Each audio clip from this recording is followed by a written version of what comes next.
Programa 1. ¿Cómo leer un cuento? Muy buenas a todos, bienvenidos a este programa del proyecto Simbolismo en los cuentos de hadas. El programa anterior fue la introducción que os dimos sobre lo que queríamos hacer y lo computamos como programa 0, ¿no? Así que en realidad este ya sería el primero. ¡Qué bien! Vamos empezando.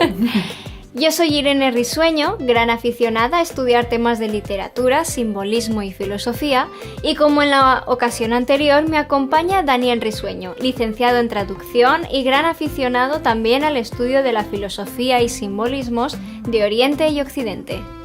Y además, que no se nos olvide mencionar, ambos dos, ávidos lectores. Estamos encantados de volver a estar con vosotros. Bueno, como decía Irene, en el programa anterior os presentamos este proyecto de la Escuela de Filosofía Nueva Acrópolis de Castellón, en el cual vamos a recopilar diversos cuentos populares de todo el mundo, para extraer su simbolismo y analizar a ver qué enseñanzas nos pueden transmitir. Teniendo previamente un programa en el que narraremos el cuento. Si os acordáis, dijimos que no sería una lectura tan infantil, sino un poquito más preparada para el análisis. Exactamente. Profundizaremos en los secretos de esos cuentos a través de un análisis de su mundo de fantasía y cuentos de hadas. Efectivamente.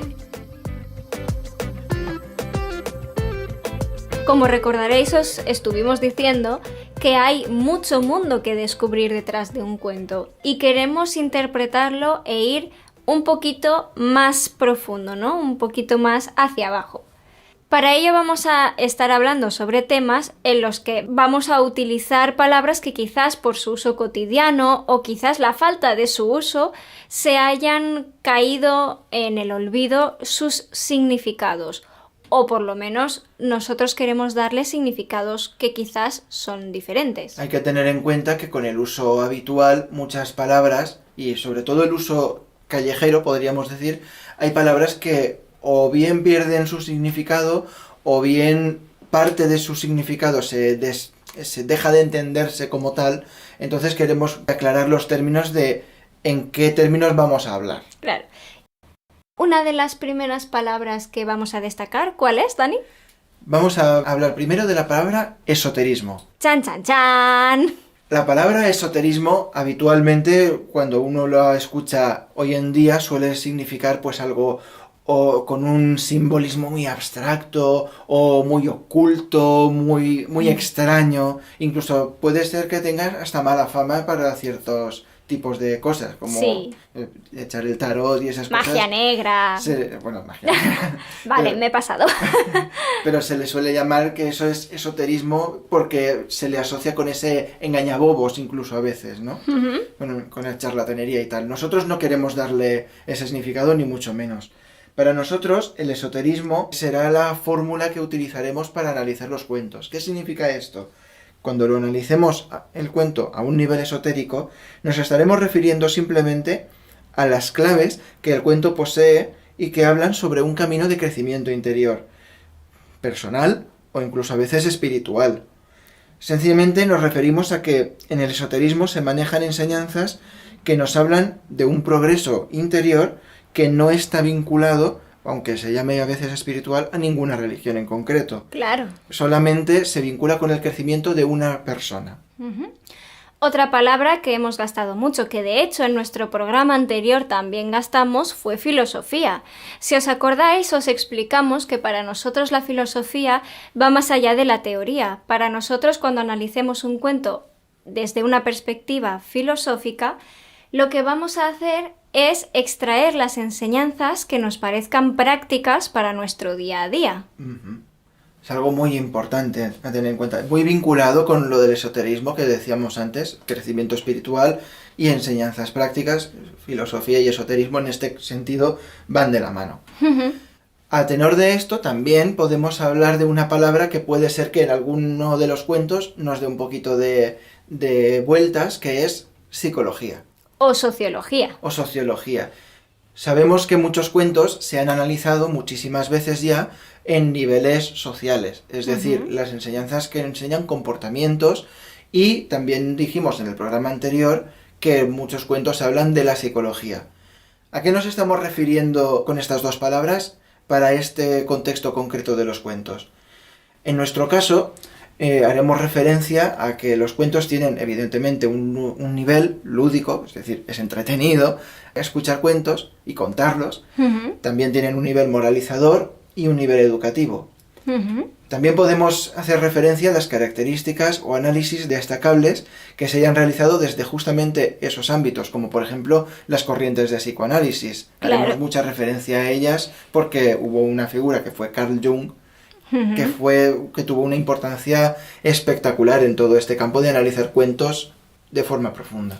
Sí, realizó una labor que a las personas que amamos los cuentos, la verdad que nos trajo un regalo. Alegría. Sí.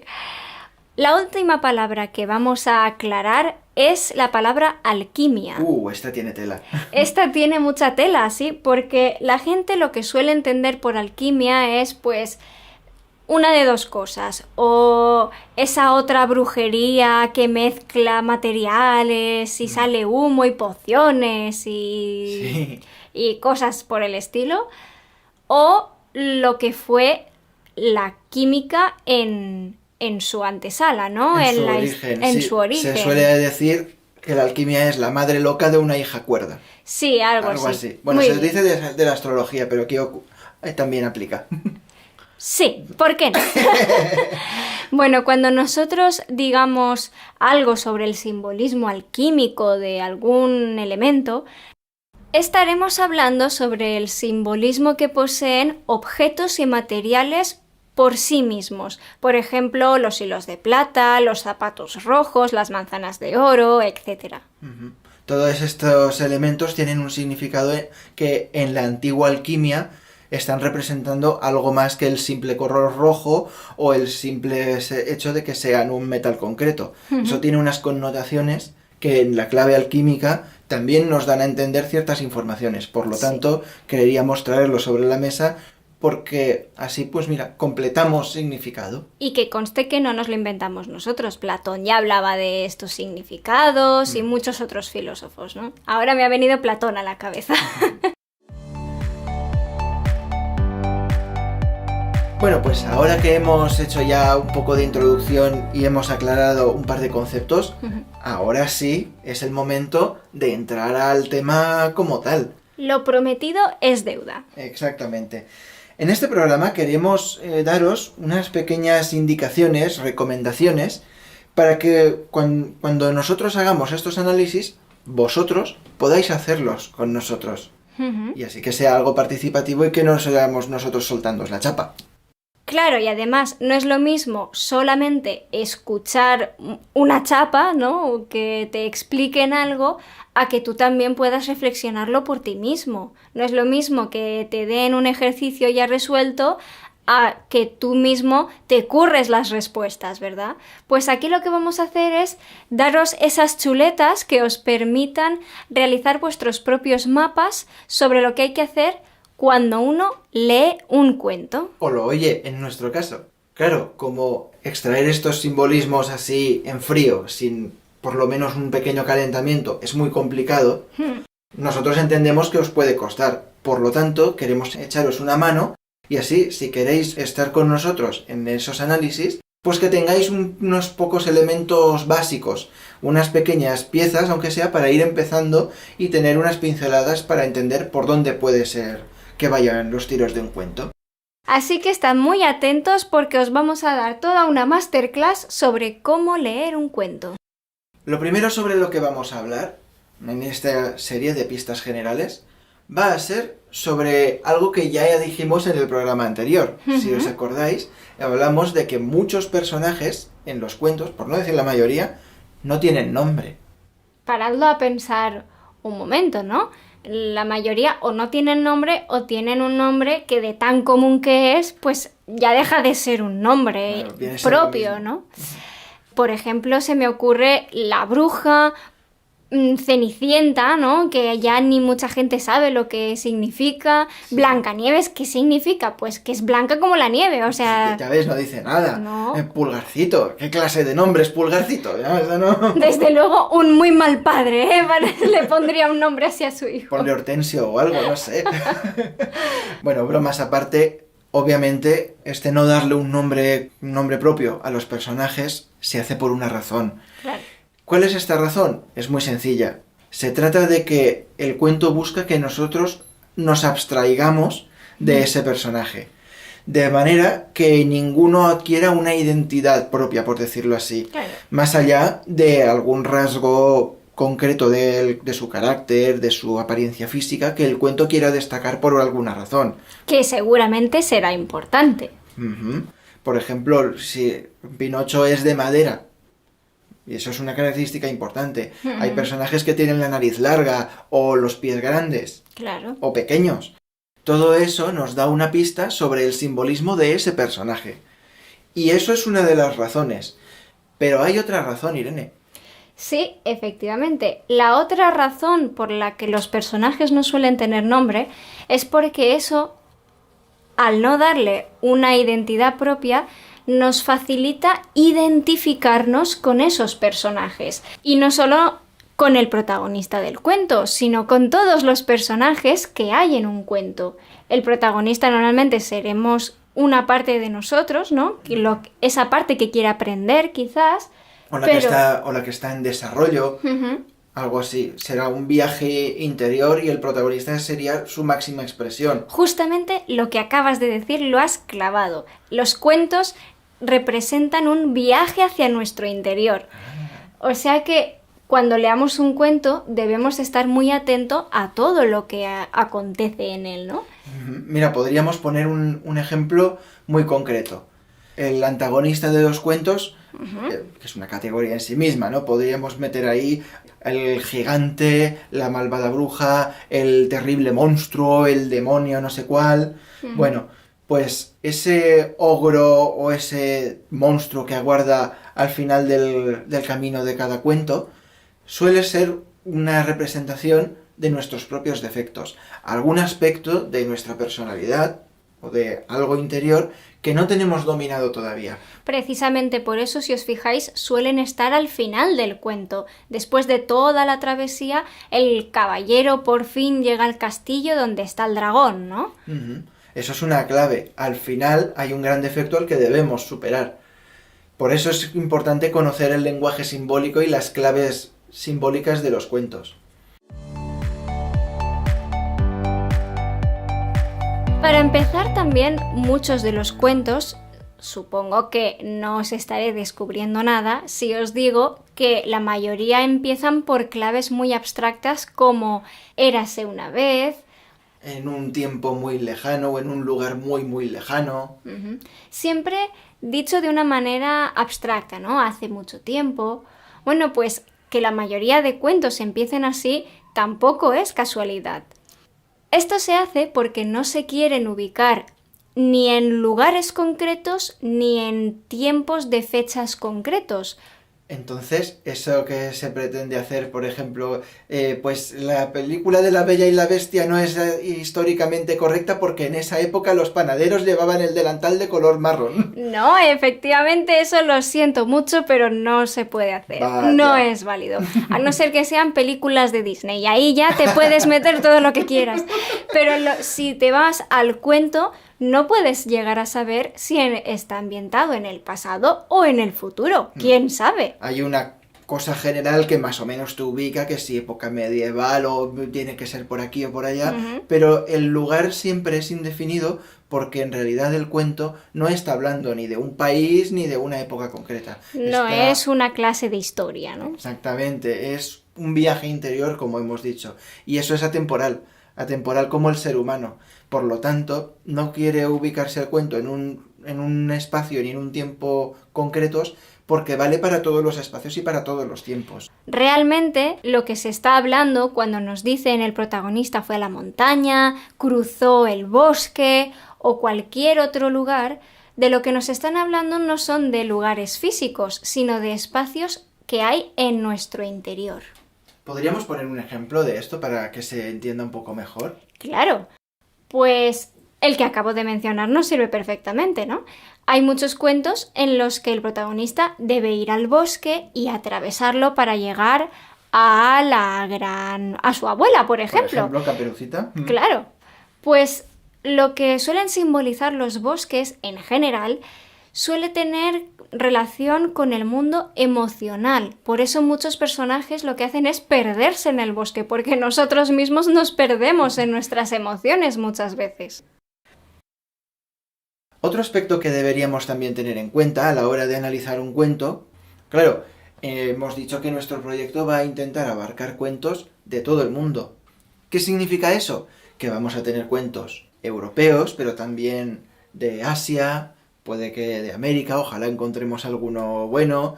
Hay muchos, sí, de África también. Lo cual significa a su vez que esos cuentos, claro, hemos dicho que tienen un significado atemporal y válido para todo el mundo, pero las formas de transmitirlo cambian y se adaptan según el público al que van dirigidos. Por lo tanto, los símbolos se disfrazan según la cultura que los va a recibir. Claro, la mentalidad de las personas que están en esa civilización.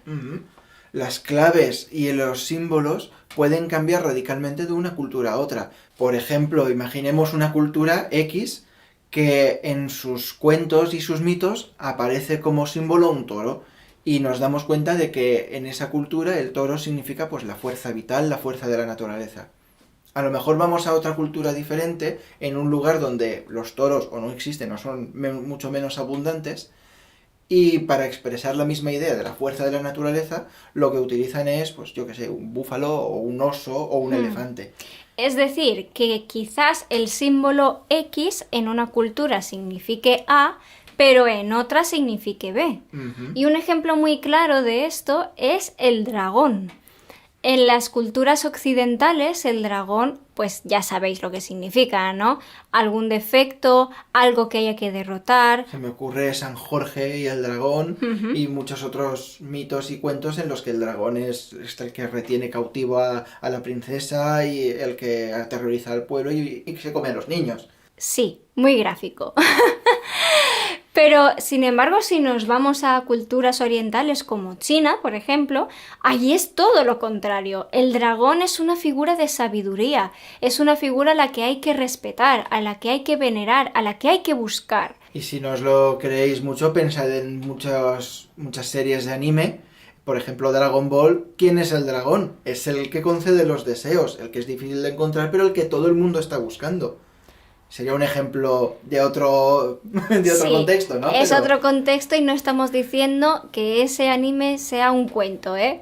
pero bueno, así... Pero el ejemplo para el símbolo yo creo que queda bastante... Hacemos felices a los otakus. Oye. Otro aspecto que hay que destacar en los cuentos es el matrimonio. Oh, bien, ahora vamos a hablar del príncipe azul, la princesa encantada, el amor de mi vida que me va a llegar cantando con los pajaritos. Bueno, casi. Realmente es uno de los simbolismos casi más importantes de los cuentos, porque aquí, ya lo hemos dicho varias veces en este programa, los cuentos son un viaje a nuestro interior. ¿Cómo vamos a casarnos con nosotros mismos? Si hemos dicho que los personajes son todos facetas de mí misma. Lo que esto significa es que el príncipe o el protagonista del cuento, cuando halla a su amada, cuando por fin la rescata, o al revés, cuando es la protagonista la que va a buscar a su príncipe, que recuerdo que hay muchos cuentos en los que la protagonista es una mujer o una niña, esta unión, por fin se casan, no quiere decir el final feliz de Disney, ¿no? Sino lo que significa es la unión entre nuestros polos complementarios, lo masculino con lo femenino, el yin con el yang, como queráis llamarlo. Por eso en los cuentos clásicos siempre es una unión de un hombre y una mujer. Está hablando de esos dos extremos, dos polos opuestos, pero a la vez complementarios de la naturaleza externa e interna de todos nosotros.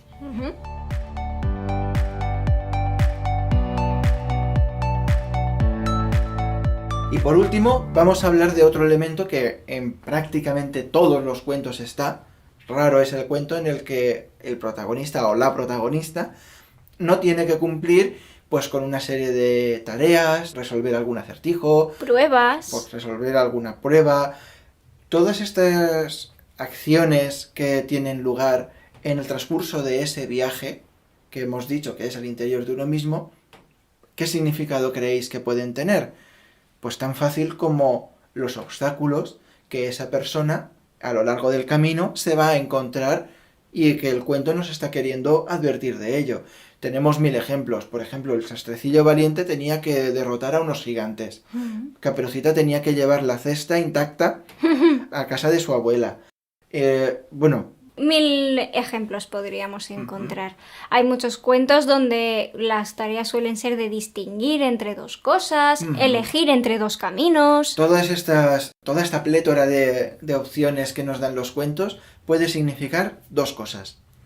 Pueden ser o bien la razón misma del viaje, es decir, mi objetivo es cumplir esta tarea y para ello paso por toda una serie de cosas, o bien lo que he comentado antes, podrían ser que yo tengo otra misión, otro objetivo en mente, quiero superar un defecto, pues el cuento me pone tareas, es decir, obstáculos que voy a tener que superar si quiero llegar a superar ese defecto. Sin duda, con estas premisas os habréis podido dar cuenta de que en los cuentos, pues, poca o casi ninguna cosa es por azar.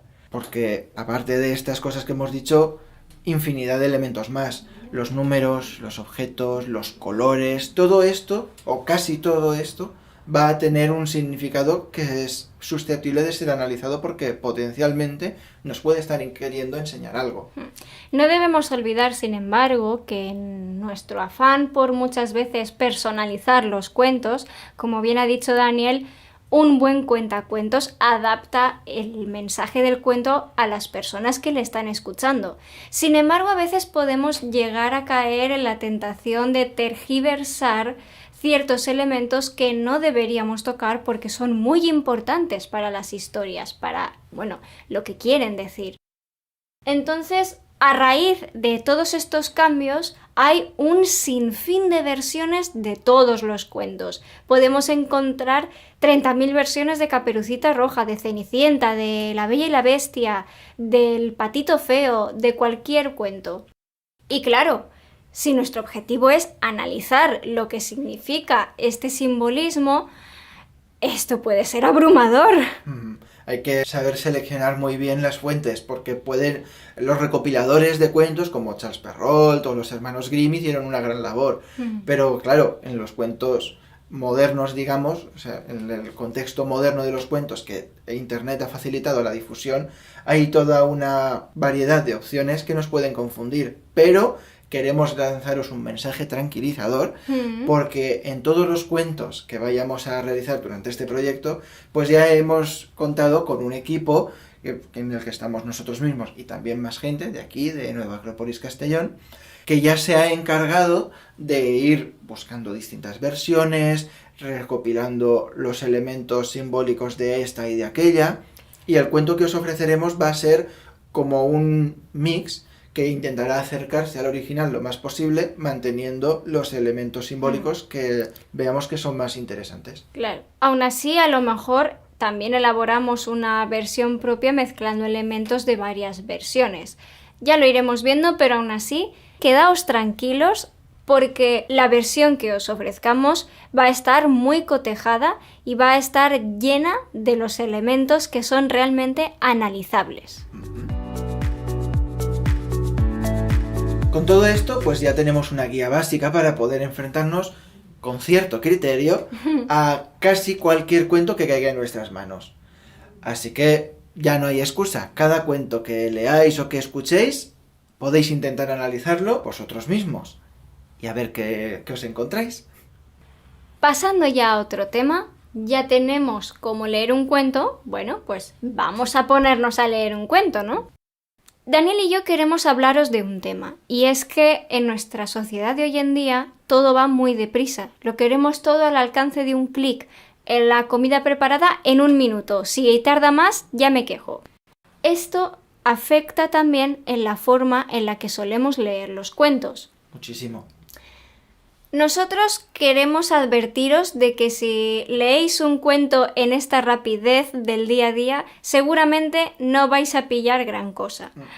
Así que os recomendamos que establezcáis unos pequeños rituales antes de leer un cuento.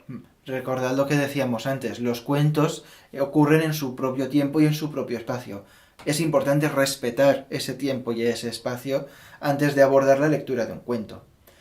Por ejemplo, lo que decía Irene de crearnos unos pequeños rituales, vamos a explicarlo un poquito bien, no nos referimos a hacer nada muy extraño, de irse a lo alto de la montaña más alta, ni nada por el estilo. No. Simplemente es, pues, buscarse un rinconcito de casa en el que sepamos que vamos a estar tranquilos, un momento del día en que no nos van a interrumpir, o es poco probable por lo menos.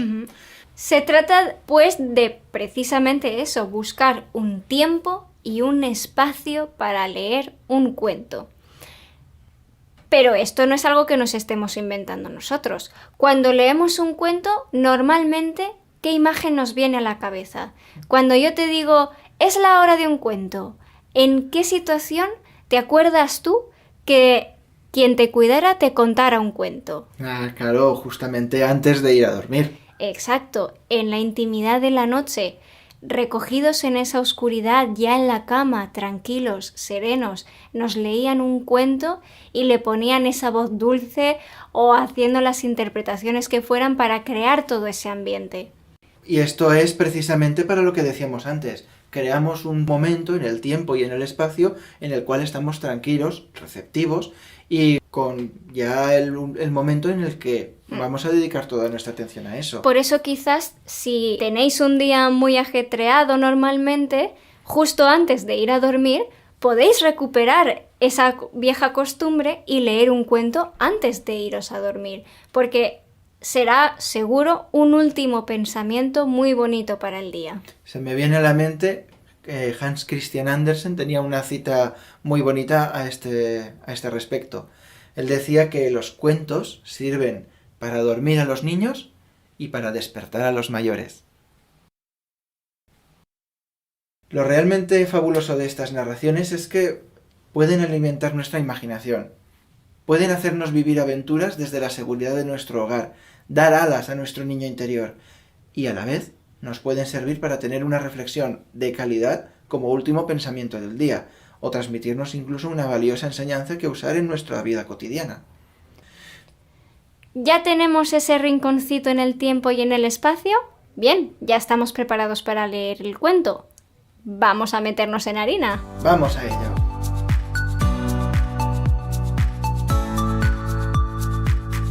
Bueno, lo primero que tenemos que hacer cuando nos enfrentamos a un cuento, especialmente si es uno que no hemos escuchado nunca, es hacer una primera lectura, digamos, de espectador. Es una lectura, básicamente, en la que disfrutaremos del cuento. Nos dejaremos llevar por su historia, por sus personajes, sus situaciones, y en ese contexto tranquilo del que hemos hablado hace un momento, extraeremos una serie de primeras conclusiones. Nos fijaremos en unos puntos muy concretos y muy generales. ¿Quiénes son los personajes? ¿Qué relación hay entre ellos? ¿Qué hacen o qué buscan? Y también nos fijaremos en si hay algún objeto o algún hecho, algo que sea central en la trama. Lo que viene siendo la comprensión lectora que nos han enseñado en el colegio y en el instituto. Básicamente. Es importante aquí que, bueno, la lógica está claro que nos va a querer intervenir en que sí, porque el zapato es de cristal que vaya en comodidad y ese tipo de cosas que todos conocemos. Que si no podía ir directamente allí en vez de tener que hablar con no sé quién. Todas estas cosas que, como adultos racionales y pensantes que somos, funcionales del día a día, nos van a resultar extrañas en los que cuentos. si llevar cartas no da para pagar facturas. Sin embargo, aquí, recordad también lo que decíamos en el primer programa, en el programa 0. La intuición nos va a decir muchos más detalles de los que a simple vista podremos encontrar. Hemos buscado un momento, un espacio tranquilo, precisamente para que la intuición, crearle un entorno favorable para que pueda salir. nos pueden llegar ideas que no sabemos muy bien cómo es. Si queremos hacer un análisis del cuento, es bueno que esas ideas, por rocambolescas que sean, las vayamos apuntando. Bueno, para un primer nivel, con estas preguntas es suficiente. Sí, para empezar es bastante. Todo dependerá de lo profundos que queramos ser, ¿no?, en nuestra lectura. Sí. Al estar escuchándonos, asumimos que queréis ir un poco más allá. Exactamente, Y, sí.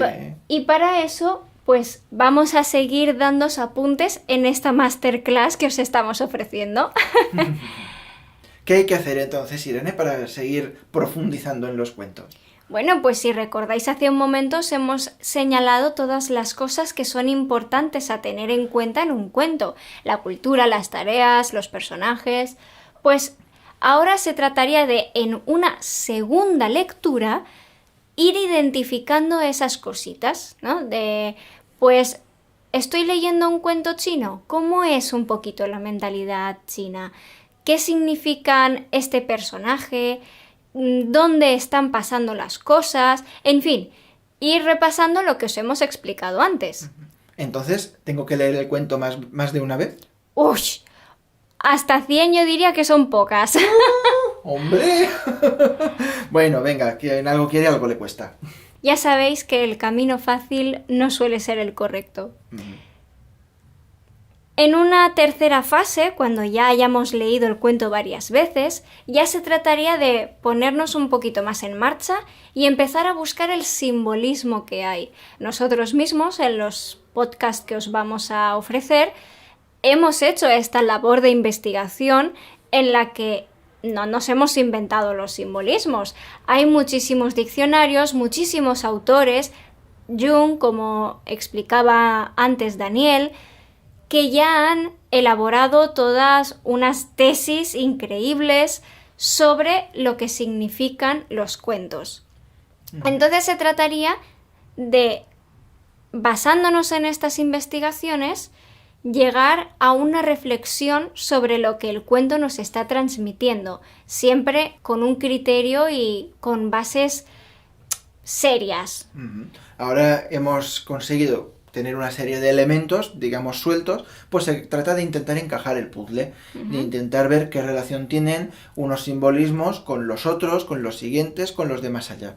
Y de esa manera descubriremos que detrás de la fachada, digámoslo así, mágica y caricaturesca de un cuento, se puede esconder un mensaje tan profundo como: si quieres ir a por algo, tienes que ir con toda la determinación y no dejar que nada te obstruya el camino. No lo sé, no estoy pensando en ningún cuento en concreto, si os lo estabais preguntando, pero podría ser perfectamente el mensaje de más de un cuento que hay por ahí. Y bueno, en realidad los cuentos no solo esconden un mensaje. A lo largo de nuestras investigaciones que vayamos haciendo, nos daremos cuenta de que podemos extraer varias enseñanzas. Quizás algunas más profundas, otras un poco más superficiales o más moralizadoras, pero todas ellas, si recordáis, como dijimos en nuestro primer programa, en el programa 0, todas son válidas, todas nos pueden aportar algo.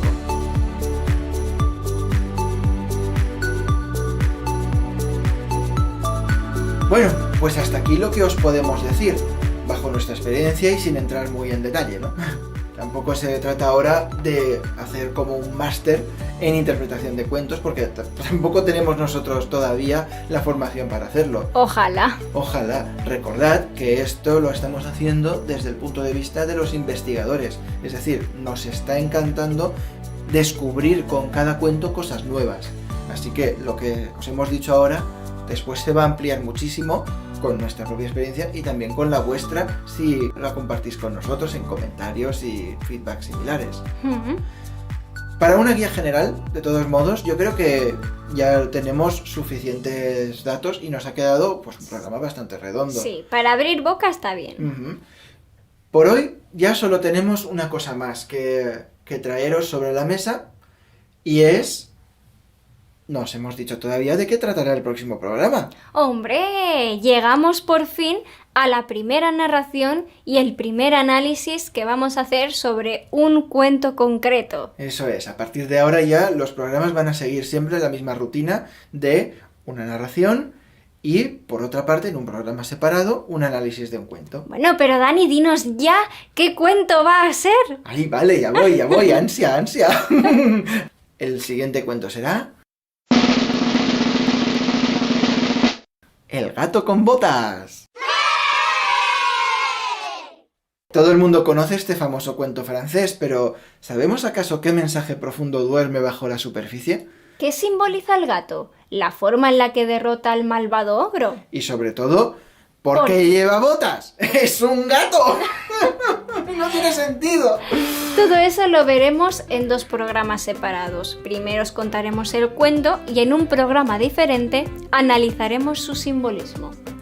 Pues nada, hasta aquí hemos llegado. Muchas gracias por habernos escuchado.